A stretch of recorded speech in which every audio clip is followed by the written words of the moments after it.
Hi friends, welcome back to my channel. In today's video, I will be discussing the Chinese fantasy film The Mermaid. Spoiler ahead. Watch out and take care. In a world where environmental destruction and species extinction prevail due to human actions, a group of wealthy individuals compete to purchase an island named Green Gulf. The bidding increase rapidly to shocking amounts, but a businessman named Lu emerges as the winner, agreeing to pay well over $20 billion.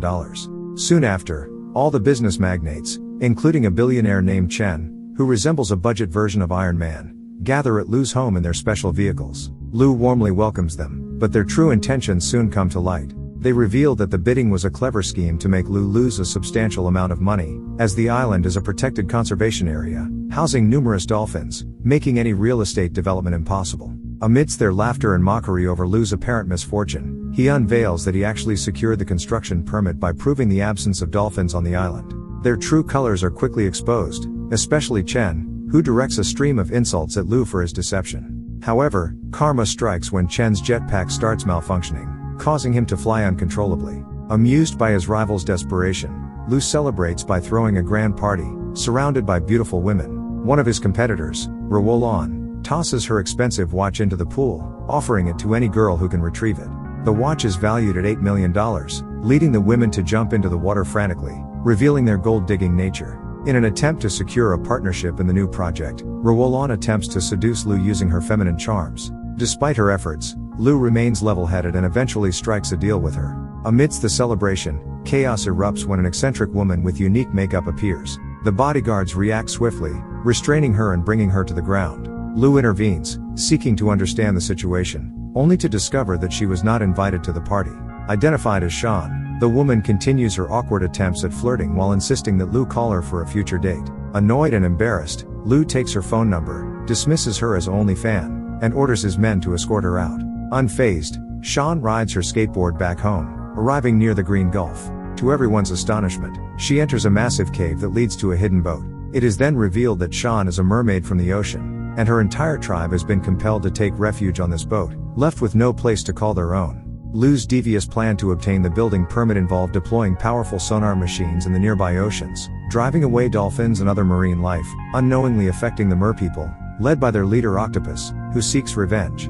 Octopus hatches a scheme to use their most beautiful girl, Shan, to seduce Lu and get close to him. Unfortunately, the merpeople's abilities to execute this plan come into question. Their grandma assassin struggles to distinguish between friend and foe, making their strategy risky at best. Moreover, they overestimate Shan's flirting prowess, eagerly awaiting Lu's call while being oblivious to his intentions with his new business partner. To make matters worse, Shan dampens the mood by reminding Lu that despite their similar wealth, they come from vastly different backgrounds. She was born into royalty, while Lu had to work hard to earn his fortune. This revelation creates an uncomfortable tension between them. Realizing that Rulon has always held a condescending attitude towards him, Lu decides to call Shan for a date, arranging to pick her up in 10 minutes. He expresses regret for making Rulon his partner and walks away, prioritizing his pride over potential intimate encounters. Meanwhile, the merpeople prepare their ambush, arming themselves and concealing their presence behind the walls, ready to strike the moment Lu arrives. As Shan steps out, showcasing her unique sense of fashion, she finds Lu's bodyguard at the location, but Lu himself is absent. They escort her to Lu's office building, informing her that their boss will be arriving shortly. Seizing the opportunity, Shan discreetly poisons the water after the secretary leaves the room. Unexpectedly, the head of security arrives to inspect her, mistaking Shan for her date. He notices her near the drinks and becomes suspicious, suspecting her intentions of poisoning his boss. In a twist of fate, the security guard offers Shan a choice between the two cups, one of which is poisoned. Nervous and unable to remember which one is safe, she takes a chance and drinks, fearing for her life. To her relief, her pained expression is only due to disliking the lemon in her water. The security guard laughs at her reaction but soon succumbs to the actual poison in his drink, foaming at the mouth and collapsing. Shan springs into action, attempting to save the security guard by administering alcohol, which counteracts the poison and saves his life. However, the minions, unaware of the danger, offer their boss more lemonade from the same cup, causing him to fall unconscious once again. Amidst the chaos, Shan spots Lu exiting the office and decides to pursue her assassination target. She hurls a sea urchin at Lu, but her aim is off, and she ends up getting hit on the head instead. Lu becomes furious with his incompetent employees, unaware of the true danger Shan poses. In her attempt to ambush Lu once again, the woman hides behind furniture but inadvertently strikes herself in the face with her own weapon due to a glass obstruction. Each time she throws sea urchins, they return to her like boomerangs, leaving her nearly unconscious from the poisons. Undeterred, Shan persists and tries to surprise Lu from beneath the couch. However, he skillfully evades her attacks, dancing to his favorite song Invincible and using his agile moves to dodge her. Accidentally stepping on her hand during his dance, Lu inflicts intense pain on the woman. Driven by determination, the mermaid fiercely attempts to stab Lu, but tragically impales herself instead, discovering that he seems impervious to harm.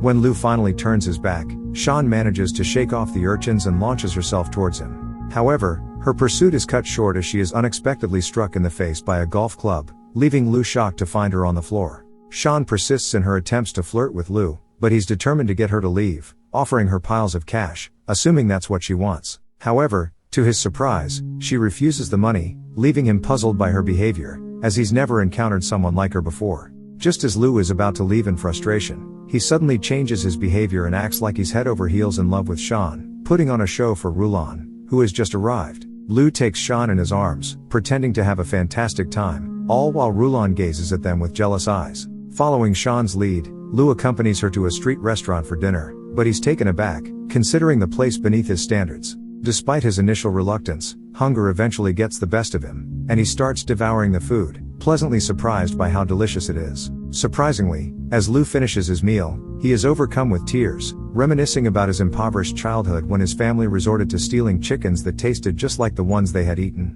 That experience compelled him to become the wealthiest person in the world, vowing to never endure such hardship again. Shan, however, finds Lu's goals rather frivolous. She expresses to him that money holds no value if the planet loses its clean water and air. Impressed by her idealism, Lu writes her a final check for $1 million.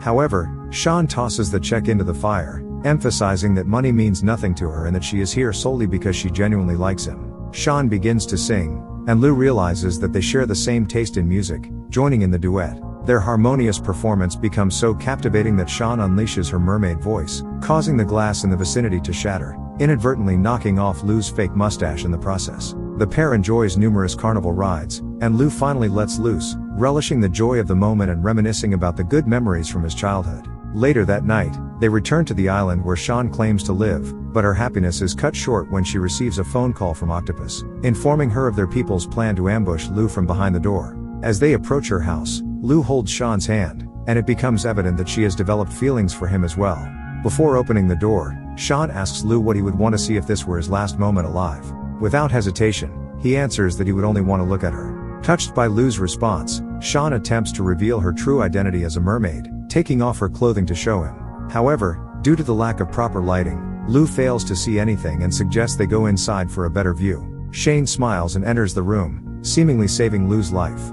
Unaware of her true intentions, Lu interprets her actions as playing hard to get. Octopus grows furious at their apparent escape, while Shan receives another call from Lu, inviting her on a second date.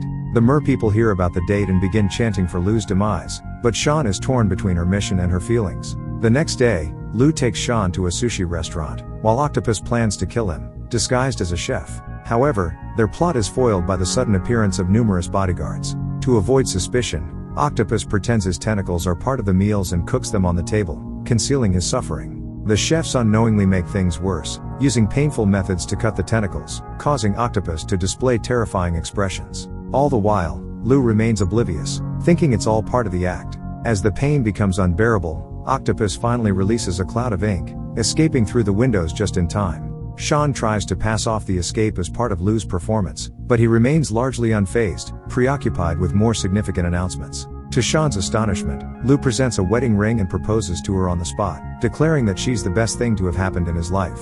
Struggling to accept this sudden turn of events, Shan brandishes her knife, confessing that her true intention was to kill him. However, Lu disarms her and responds with a passionate kiss, leaving Shan torn between her conflicting emotions. Their intimate moment is abruptly shattered when Rulon walks into the room, causing Shan to leave in embarrassment. Rulon is furious with Lu for loving someone else, but he dismisses her, demanding that she stops following him from now on. Later that night, Octopus seethes with anger over their repeated failure to kill Lu, growing suspicious that Shan may have developed feelings for their target. Despite her denials, Octopus demands that she swear it to him while looking into his eyes. But their argument becomes comical when the grandma turns on the ceiling fan, causing Octopus to spin in frustration. Their heated exchange is interrupted by knocks on the door, and Shan opens it to find Lu standing there, seeking to apologize. Lu notices Shan's fishtail and realizes the presence of other merpeople in the room. Before he can react, he is captured and knocked unconscious. Upon awakening, Lu faces Octopus's furious wrath, who shows him all the tribesmen harmed by his company. Octopus decides to kill Lu immediately, but Lu pleads for them to stop, arguing that his death would not disable the sonars causing harm to the sea. Desperate for a second chance, Lu pleads with Octopus to let him disable the harmful sonar machines, expressing his shock at their unintended consequences. However, Octopus is consumed by rage and begins choking Lu fiercely. Just in time, Shan intervenes, cutting off the tentacle and saving Lu's life, leaving everyone in shock at her betrayal. Furious at Shan, Octopus attempts to kill her, but he cannot bring himself to slay one of his own. Lu seizes the opportunity to escape and immediately goes to the police to report the incident. However, as the officers hear Lu's description of the suspect, they struggle to keep a straight face, nearly choking with laughter. Determined to resolve the situation, Lu decides to personally examine the sonar machines. He instructs the doctors to blast the machine at him, and a powerful shockwave strikes him with intense pain, causing Lu to collapse, screaming for it to stop. To his surprise, the doctor reveals that they had only used 10% of the machine's power. Realizing the harm caused by the sonar machines, Lu urgently informs the board members that they must cease using them. However, the members disagree, arguing that construction has already begun and they cannot afford to halt the project. Unexpectedly, Rulon arrives and, to everyone's surprise, she aligns with Lu's viewpoint and orders the sonars to be turned off. With the dangerous weapons finally shut down, Rulon seeks an explanation for the sudden change of plans. Believing her to be on his side,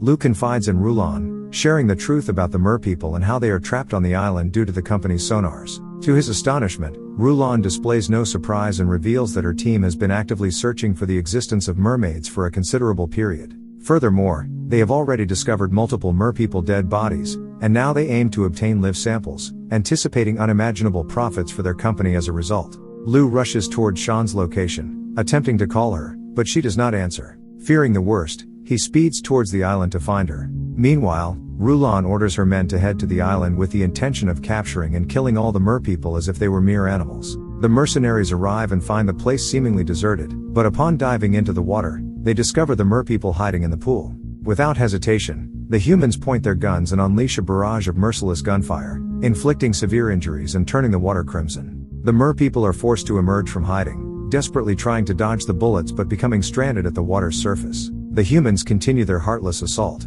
chopping and bagging the merpeople without any remorse, treating them like mere fish. Shan desperately tries to evade the flying weapons, but she becomes surrounded by the relentless attackers. In a stroke of luck, Octopus comes to Shan's rescue, using his tentacles to snatch her away from the boat, launching her toward the waterfall. However, before she can escape, she gets entangled in a giant net and suffers repeated blows from the humans, causing her to crash to the ground. As the humans close in with murderous intent, a massive wave suddenly surges, knocking the attackers into the water. The Elder Mermaid emerges, protecting her people and saving Shan from further harm. The Elder Mermaid fiercely retaliates against the mercenaries, wielding her giant tail to strike the water with immense force, unleashing massive waves that engulf and overpower the attackers. She continues her assault, launching torrents of water that send the humans crashing into the walls, easily disabling them one by one until all of the enemies are knocked down. However, as the Elder Mermaid begins to relax, an enemy manages to fire a grenade at her, sending her flying across the boat and into the ocean. As she regains her bearings, she realizes that the sonars are no longer functioning, giving her people a chance to escape. Following the Elder's lead, the remaining survivors run for the oceans, seeking safety. Shan tries to join them, but she is hindered by one of the hooks, preventing her from getting away. Desperately charging away from the boats, she is impeded by floaters that keep her from diving deeper into the water. Eventually, she is captured by a helicopter piloted by Rulon, unable to escape the clutches of her ruthless captor. The rocket launcher explosion sends Shan flying to the surface, her body severely wounded. The mercenaries surround her, eager to finish the job, under Rulon's orders seeking revenge for her perceived betrayal. Meanwhile, Lu finds himself stuck in traffic, desperately attempting to call for help, but his employees are also caught in the rush hour gridlock. Amid the chaos, Lu spots one of his business rivals who owns a jetpack, presenting him with a potential means of escape from the madness. Just as the mercenaries prepare to fire their weapons, Lu swoops in like a superhero, flying with the jetpack to save Shan. He commands the men to stop, but Rulon seizes the opportunity and shoots without hesitation, destroying the jetpack as Lu tries to shield his injured friend. With his makeshift superhero act thwarted, Lu carries the wounded Shan and rushes towards the ocean. However, Rulon continues shooting, hitting Lu multiple times. Despite being heavily wounded, Lu remains resolute in saving his friend and manages to reach the edge of the walkway.